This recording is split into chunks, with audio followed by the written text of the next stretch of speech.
আমরা আজকে মূলত আমরা দুইটা কনসার্ন থেকে মাননীয় স্বরাষ্ট্র উপদেষ্টার সাথে আজকের এই মত বিনিময়ে আমরা এসেছিলাম।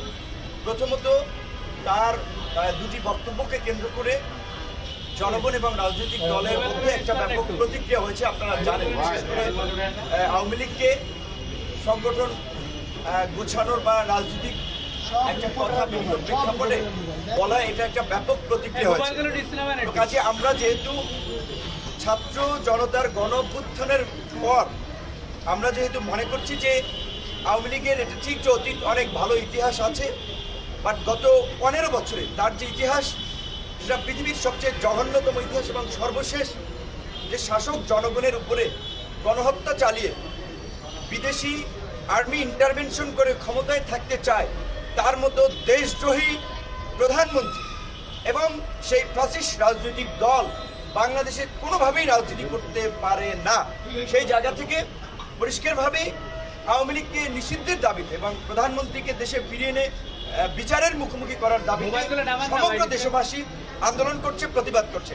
কাজেই সেই সময় যদি সরকারের পক্ষ থেকে, যেই সরকার জনগণের ম্যান্ডেট নিয়ে জনগণের সমর্থন নিয়ে আমরা যাদেরকে ক্ষমতায় বসিয়েছি, তারা যদি জনমতের বিপরীত কথা বলেন তাহলে একটা প্রতিক্রিয়া তৈরি হয়। আজকে এই বিষয়টা আমরা তার কাছে জানতে চেয়েছি আসলে কি, এবং বর্তমান প্রেক্ষাপটে তিনি পরিস্থিতিকে কিভাবে দেখছেন, আমাদের কাছ থেকে কি সহযোগিতা চান এবং আমরা কি চাই তার কাছে। সেখানে তিনি পরিষ্কারই বলেছেন যে আসলে তার বক্তব্য হয়তো মিসকোট হতে পারে কিংবা বিকৃতভাবে প্রচার হতে পারে, কিন্তু তিনি নিজেও একজন এই জালিম সরকারের দ্বারা ভুক্তভোগী হিসেবে আমাদের কাছে উপস্থাপন করছেন যে আপনি সেনা একজন উচ্চপদস্থ কর্মকর্তা, অনেকদিন সেনা অনুষ্ঠানে দাওয়াত পান না, রাষ্ট্র অনুষ্ঠানে দাওয়াত পান না। কাজী তারা অবশ্যই এই যে গণহত্যা চালিয়েছে যে ঘাতকরা, তাদের বিচার চান এবং গণহত্যাকারীদের দৃষ্টান্তমূলক শাস্তির মাধ্যমে বাংলাদেশে যেন আর কেউ এই দুঃসাহস দেখাতে না পারে সেটি তারা নিশ্চিত করতে চান। এই একটি কনসার্নের জায়গা। পাশাপাশি বর্তমান পরিস্থিতিতে ল অ্যান্ড অর্ডার স্বাভাবিক করার জন্য বিশেষ করে পুলিশি ব্যবস্থা ফাংশন করাটা খুবই জরুরি। কিন্তু আপনারা ইতিমধ্যেই লক্ষ্য করেছেন যে পরিস্থিতি তৈরি হয়েছে, তাতে অনেক জায়গায় পুলিশ মনোবল হারাচ্ছে, অনেকে কাজে যোগদান করেনি, এবং গত 15 বছরে যেভাবে দলীয়করণ করা হয়েছে, কাজে সেখানে যদি দলবাজদেরকে চাকরিচ্যুত না করা হয়, ব্যবস্থা না নেওয়া হয়, তাহলে কিন্তু পুলিশের মধ্যে এই অস্থিরতা চলতে থাকবে। এক পক্ষ কাজে যোগদান করবে, আরেক পক্ষ যোগ না দেওয়ার জন্য উস্কানি দেবে। এমনকি আমরা পুলিশের মনোবল বৃদ্ধির জন্য আমরা একটু প্রস্তাব করেছি যে ঝুঁকিপূর্ণ এলাকাগুলোতে পুলিশের সাথে অন্তত 10 সদস্যের একটা সেনা টিম মোতায়েন করা, একই সাথে 64টি জেলায় এবং যে কয়টা থানা এবং উপজেলা আছে সমস্ত জায়গায় নতুন ওসি এবং পুলিশ সুপারকে নতুন করে নিয়োগ দেওয়া বা পদায়ন করা। কারণ হচ্ছে আমরা ইউএনওরও দাবি জানিয়েছি, সেটা জনপ্রশাসন মন্ত্রণালয় করবে, কিন্তু একই সাথে এটা আমরা সমস্ত সরকারি চাকুরিজীবী কর্মকর্তা কর্মচারীদেরকে অভয় দিতে চাই, যারা এই ফ্যাসিস্ট শক্তির সহযোগী ছিলেন না, অন্যায় করেননি, তাদের কারো চাকরি যাবে না। আমরা মনে করি যে অবশ্যই 64 জেলার এসপি খারাপ ছিলেন না, কিংবা সমস্ত ডিআইজিরা কখনোই সবাই খারাপ না, হয়তো পরিস্থিতির কারণে অনেকে অনেক কিছু করতে বাধ্য হয়েছে, কিন্তু যাদের গুড ট্র্যাক রেকর্ড রয়েছে, যাদের পেশাদারিত্ব ছিল এই পরিস্থিতির মধ্যে ন্যূনতম, তারা কেউ যেন চাকরিচ্যুত না হয়। কারণ একসাথে সব ধরনের ব্যবস্থা নেওয়া যায় না। আপনারা জানেন সালমান এফ রহমানের মধ্যে একজন স্বীকৃত ব্যাংক লুটেরা, শেয়ার বাজার কেলেঙ্কারির সাথে জড়িত মাফিয়া গ্রেপ্তার হয়েছে। স্বাভাবিকভাবেই বাংলাদেশের বর্তমান যে পরিস্থিতি, অনেক ব্যবসায়ীর বিতর্কিত ভূমিকা রয়েছে। এখন ব্যবসায়ীরা যদি আতঙ্কিত হয়, তাহলে এখন এই সরকারের যে প্রধান দুটি চ্যালেঞ্জ, একটি হচ্ছে ল অ্যান্ড অর্ডারকে স্বাভাবিক করা এবং ইকোনমি গতিশীল করা, তাহলে কিন্তু অর্থনীতি থমকে দাঁড়াবে। কাজে আমরা এটাও পরিষ্কার করেছি যে ব্যবসায়ীরা যেন হয়রানির না শিকার হয়।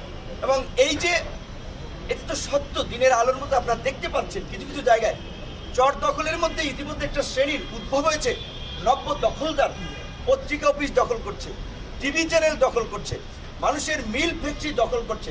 এই দখলদারদের বিরুদ্ধে শক্ত পদক্ষেপ নিতে হবে এবং এই সাধারণ ছাত্র জনতা যেমনিভাবে গণ অভ্যুত্থান ঘটিয়েছে, অন্তর্বর্তী সরকার গঠন করেছে, এই অন্তর্বর্তীকালীন সরকারকে সব ধরনের সহযোগিতা করবে এবং আমরা এই দখলদারি, লুটপাট এবং এই নৈরাজ্যের বিরুদ্ধে, সেটা তাদেরকে আমরা জানিয়েছি পরিষ্কারভাবে।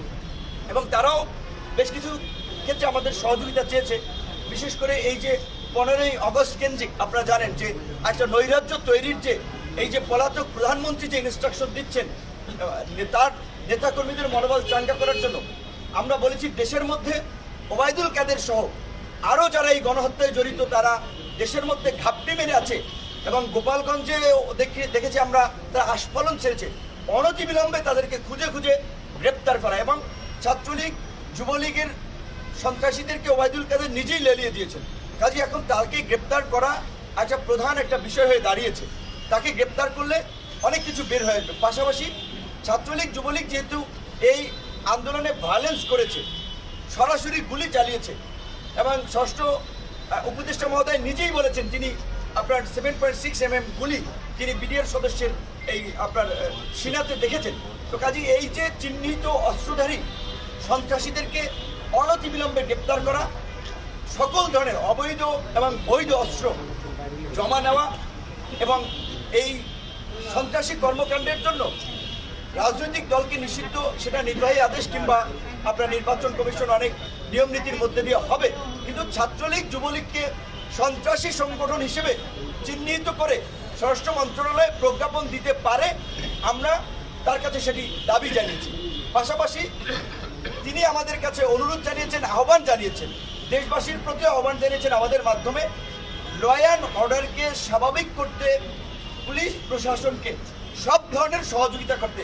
কোথাও যদি কোনো চিহ্নিত সন্ত্রাসী নৈরাজ্যকারী কোনো অবস্থান করে থাকে আমাদেরকে তথ্য দেবেন। তার ব্যক্তিগত নাম্বার, তার কর্মকর্তাদের নাম্বার আমাদেরকে দিয়ে দিয়েছে। তারা পরিষ্কারভাবেই বলে দিয়েছে আমরা তাদের তথ্য দেওয়া মাত্রই তাদের বিরুদ্ধে পদক্ষেপ নেওয়া হবে। সর্বশেষ যেই কথা, এই যে একটা সরকার গঠিত হয়েছে, এখনও আমাদের অনেক ঝুঁকি রয়েছে, আশঙ্কা রয়েছে। কাজে আগামীকালকে থেকে ইতিমধ্যে বিভিন্ন রাজনৈতিক দল, ছাত্র জনতা সবাই আওয়ামী লীগকে নিষিদ্ধ করা সহ বিভিন্ন দাবিতে রাজপথে নামছেন।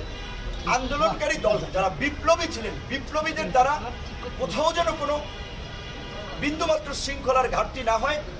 কোনো কেউ ভায়োলেন্স তৈরি করতে চাইলে যথাসময়ে পুলিশ এবং সেনাবাহিনীর সহযোগিতা নিয়ে তাদেরকে যেন আটক করার ক্ষেত্রে সবাই সহযোগিতা করে, তারা সেটি আহ্বান জানিয়েছেন। কারণ আমরা স্বাধীনতা অর্জন করেছি, এখন শান্তিপূর্ণভাবে দেশকে শান্তির পথে পরিচালিত করা আমাদের দায়িত্ব, সরকারের দায়িত্ব। এই সরকারের রাষ্ট্র পরিচালনায় অনেকের অভিজ্ঞতা নাই। কাজে আমরা যদি সহযোগিতা না করি, সেই সহযোগিতা ছাড়া তারা কিন্তু সাকসেস হবে না। তাই সাংবাদিক, বিশেষ করে গণমাধ্যমকে প্রকৃত অর্থে ফোর্থ স্টেট হিসেবে রোল প্লে করার আমি মনে করি সময় এসেছে। আপনাদের অবাধ স্বাধীনতা রয়েছে, কোথাও কোনো বিশৃঙ্খলা নৈরাজ্য দেখা মাত্র আপনারা গণমাধ্যমে তুলে আনেন এবং আপনারাও আপনাদের জায়গা থেকে সরকারের কাছেও আপনারাও এই বিষয়গুলো নিয়ে কথা বলেন। আমরা নাগরিক সমাজ, রাজনৈতিক দলের পক্ষ থেকে আমাদের অবস্থানগুলো জানাচ্ছি। আমরা সব ধরনের সহযোগিতা করব। সবাইকে শান্তিপূর্ণভাবে কর্মসূচি পালনের আহ্বান জানিয়ে আওয়ামী লীগের প্রতি, ছাত্রলীগ যুবলীগের প্রতি যারা দেশে আছেন তাদের প্রতি একটা আহ্বান রাখতে চাই যে আমরা আপনাদেরকে গত 4-5 বছর ধরে বলছিলাম যে শেখ হাসিনা পালিয়ে যাবে, ওবায়দুল কাদের, সালমান, এ প্রমাণরা হয়তো আফগানিস্তানের মতো প্লেনের চাকা ধরে পালাতে পারবে। আপনাদেরকে এই দেশে থাকতে হবে। কাজেই আপনারা এমন কিছু করেন না ক্ষমতার পট পরিবর্তন হলে জনরোষে আপনাদের অবস্থা খারাপ হয়। আপনারা কথা শোনেন নাই, আপনারা এমন কর্মকাণ্ড করেছেন, এখন জনগণ আপনাদেরকে পাইলে কি করবে আল্লাহ মাহবুব জানে।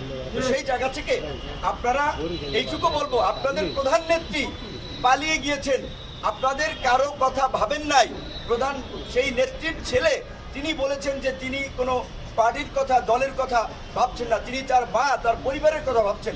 কাজেই আপনারা যদি কারো উস্কানিতে রাস্তায় নেমে কোনো ধরনের নৈরাজ্য এবং বিশৃঙ্খলা করেন, শেখ হাসিনা তো পালাতে পারছে, আপনারা কিন্তু পালাতে পারবেন না। একদিকে আইন শৃঙ্খলা বাহিনী, একদিকে সেনাবাহিনী, একদিকে আমরা জনগণ, বিপ্লবী ছাত্র জনতা।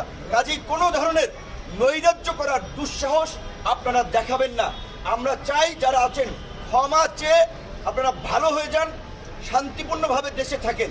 কোনো ধরনের বিশৃঙ্খলা করা থাকলে বিপ্লবী ছাত্র জনতা এবং সরকার মিলে আপনাদের বিরুদ্ধে ব্যবস্থা নেবে। আপনাদেরকে হুঁশিয়ার এবং সাবধান করে দিতে চাই। শেখ মুজিবুর রহমান সাহেব একজন জাতীয় নেতা ছিলেন, কাজেই তার প্রতি শ্রদ্ধা নিবেদন কিংবা তার প্রতি কারো ভালোবাসা থাকতে পারে।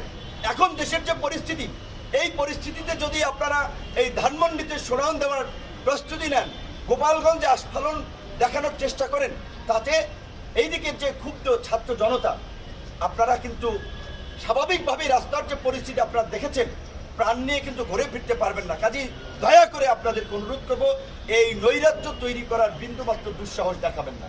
সবাই ভালো থাকবেন। আসসালামু আলাইকুম।